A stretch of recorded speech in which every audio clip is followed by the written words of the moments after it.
Okay, magandang araw po ulit. Bakit po sinasabi dito? Ba't nilagyan ng ba't in-specify ang separation of powers between state and religion? Bakit nagkaroon ng salitang ganon? Separation of powers between state and religion. Bakit? Ha? Bakit kailangan nilang magkaroon ng hiwalay na bakit sinasabi pa na ini-specify na kailangan ng hiwalay na trabaho ng ng government at saka ng relihiyon? Bakit? Kasi ganito po 'yan. Ang dental mission, medical mission, pamimigay ng mga goods at kung ano-ano pa ay trabaho po ng gobyerno 'yan. Hindi po trabaho ng relihiyon 'yan.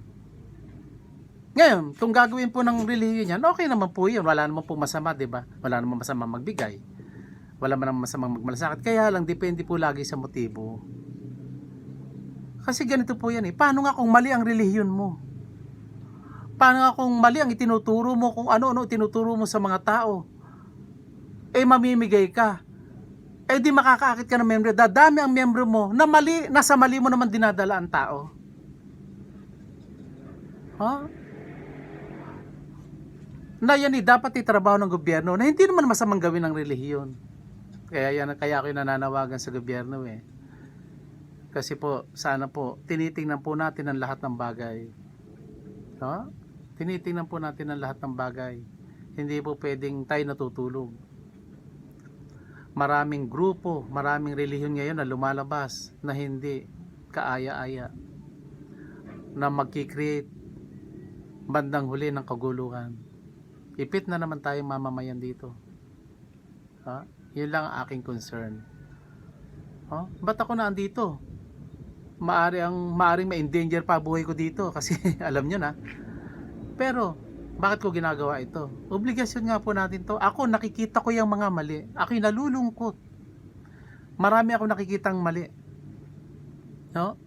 Dahil sa maling sistema ng ating politika, andyan ang mga maling grupo, mga masamaang motibo, kumakapit sa mga politiko. Kaya sabi ko, mali talaga yung anong yan eh. Yung parti-partido na yan eh. Dapat talaga tanggalin natin yan at meron akong solusyon para dyan. Nalulungkot lang ako. Para sa susunod na henerasyon, para sa mga kabataan. Ako po'y siguro hindi rin magtatagal ang buhay ko dahil ako'y naman ni 53 na, 54 na. So, sana po maunawaan nyo, obligasyon po natin ang bawat isa, obligasyon po natin ang ating sanlibutan. May obligasyon po tayo. Huwag po kayong magsawalang bahala.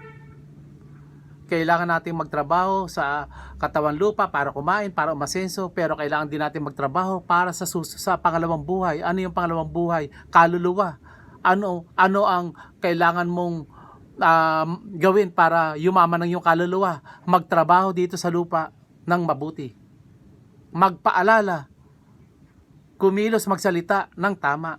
Mahinahon. Iyon lamang po. Sana po kayo maunawaan nyo. Kung ako po ay mali, pasensya na. Kung ako naman po sa tingin nyo ay may tama, bahala na po kayo. Andito lang po ako. Willing po ako na magtulong-tulong tayo, magsama-sama tayo sa mahinahon na pamamaraan at makadiyos na pamamaraan. Maraming pong salamat.